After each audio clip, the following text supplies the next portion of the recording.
Robin Padilla.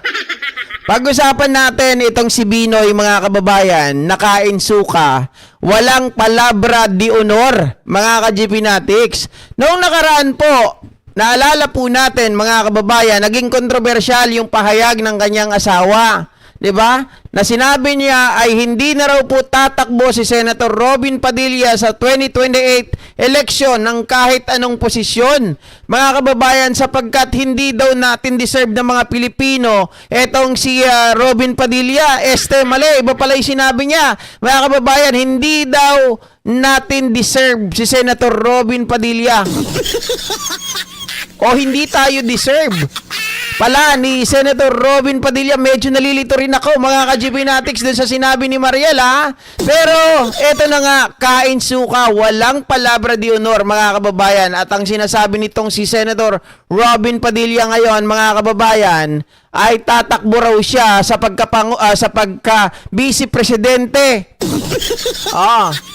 Bakit nga daw at paano, mga ka-GPnatics? Ito po, pakinggan natin kung ano yung sasabihin dito ni Binoy.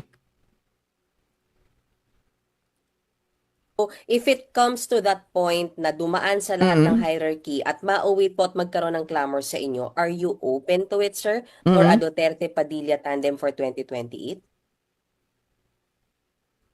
Pag-utos ni Digong. Pag-utos ni Digong.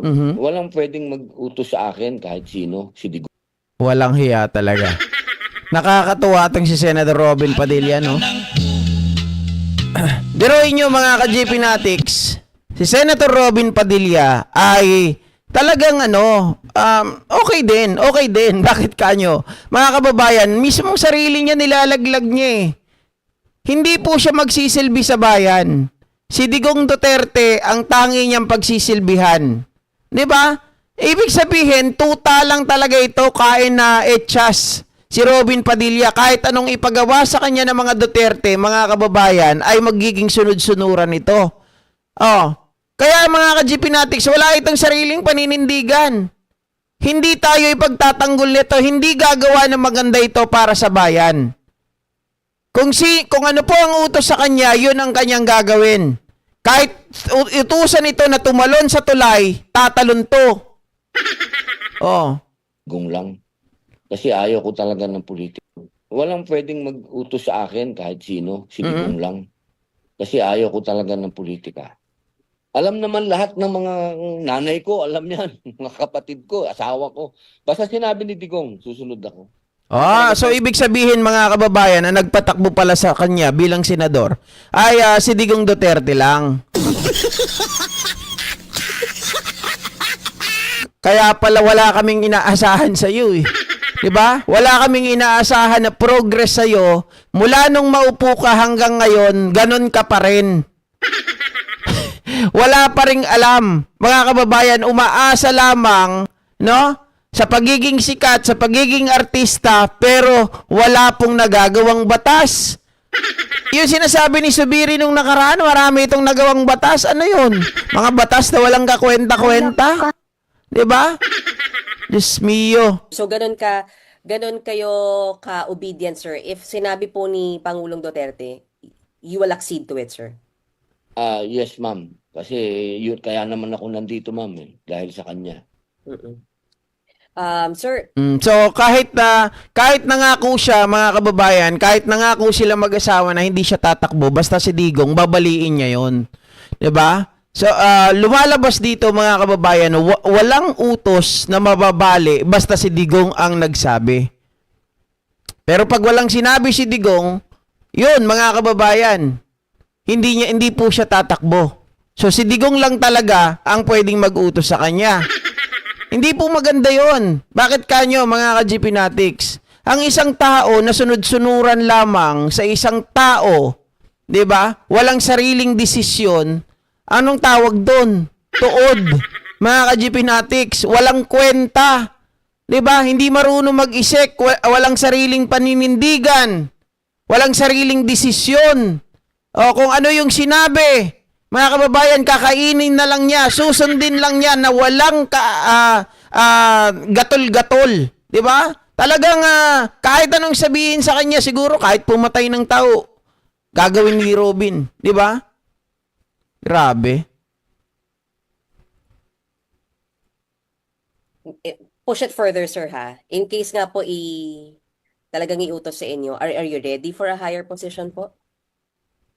Ay, pinanganak po tayong ready. Lalo na yan, para sa akin, Vice President, hindi naman masyadong, ano yan, puro advocacy lang yan eh. Parang ikaw ang spare tire, di ba? Kayang-kaya yan.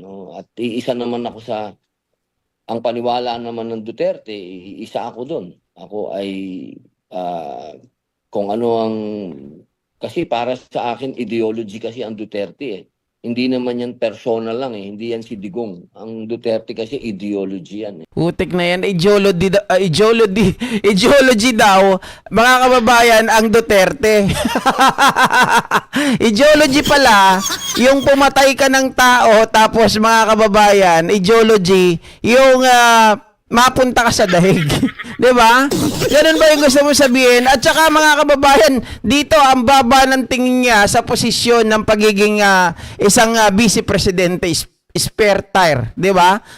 Tagapalit lang, walang sariling mandato. Yun naman talaga ang totoo. Pero mga kababayan, pero kahit naman sabihin natin na ganun ang trabaho ng vice presidente, pero dapat ang vice presidente hindi basta pwedeng kung sino lang. Hindi pwedeng sabihin natin, oy, Vice President, mga kababayan, walang alam. Di ba? Magagaya na kung ngayon walang ginagawa itong si VP Sara Duterte. Baka sundan yung yapak ni Robin kapag siya po ang tumakbo bilang Vice President. Walang pakinabang. Oh. Pagbabago, yun talaga. And sir, isa pa, in case lang po maiba, kung sakaling iba ang maging katandem ni VP Sara, ano pong nakikita ninyong magiging role nyo sa 2028 elections? Will you be actively campaigning for VP Sara? Kayo po ba yung magiging campaign manager? Do you see yourself that active, sir, for campaigning po? Oo. Buong pamilya ko naman, nag-umpisa naman yan. So, if So, ikakampaign daw niya, mga kababayan, kapag halimbawa hindi po siya diniklara. Kasi sa dami po ng mga gusto talaga na mag-vice president kay Sara, di ba? Nandyan si Cheese, nandyan si Marcoleta, Amy Marcos, Robin Padilla, nandyan pa si Mayor Magalong. Mga kababayan, sa dami ng mga yan, syempre, iisipin nila, mga ka-GPnatics. Ganito ha, sa mga nagsasabi baka hindi po iboto si Robin Padilla sa usapin na to, mga kababayan, kung gusto talaga manalo ng mga Duterte, ang gagawin nila, wala na silang pake kung sino yung matalino, kung sino yung bobo. Okay? Ang iisipin ng mga Duterte dito, magiging basis nila ay manalo.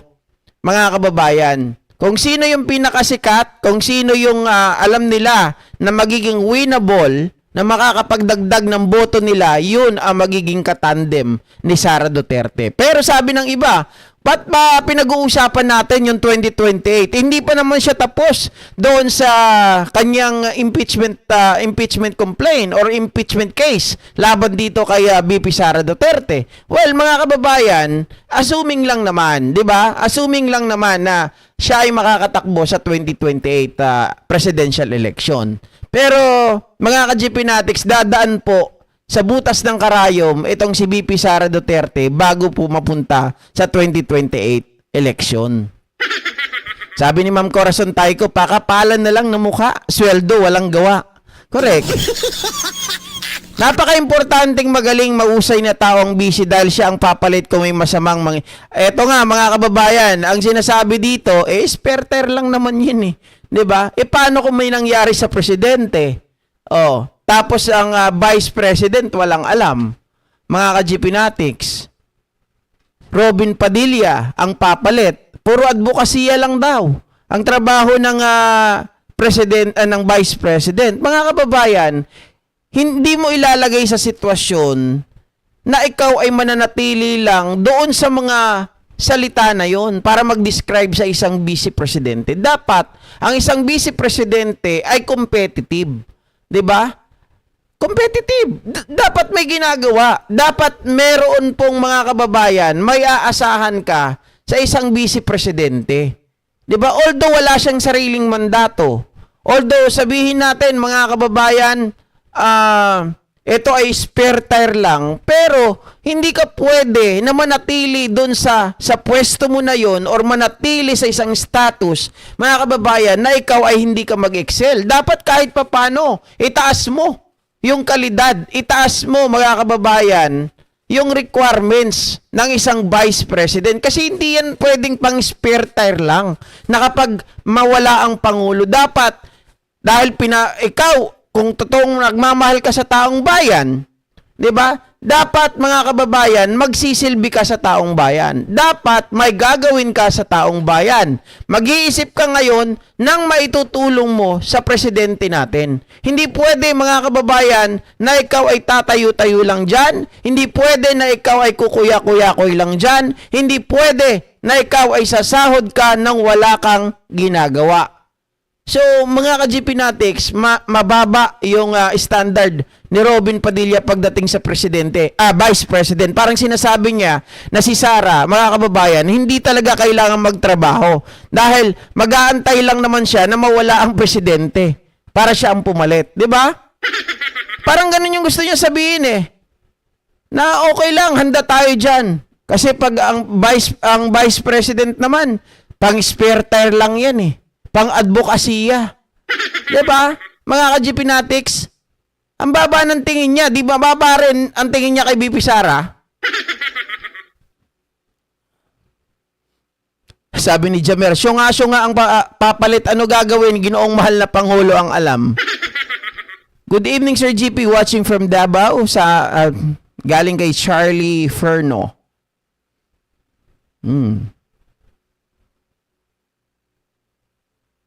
As if di ko bet si Lenny, BFF niya kasi si Sara Lustay, sabi ni Marcelina Cadiente.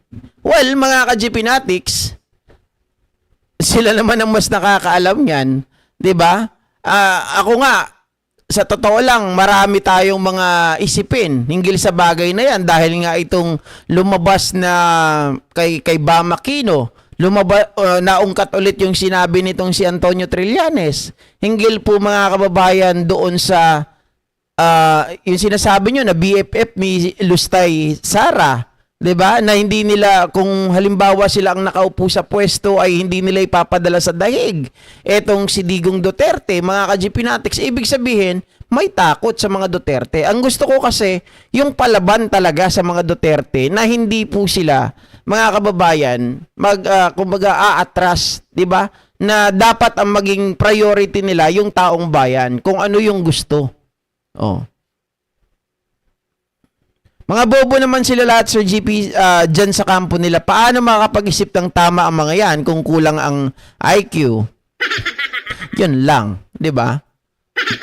Wala talaga magagawa doon. Anyway, mga ka-GPnatics,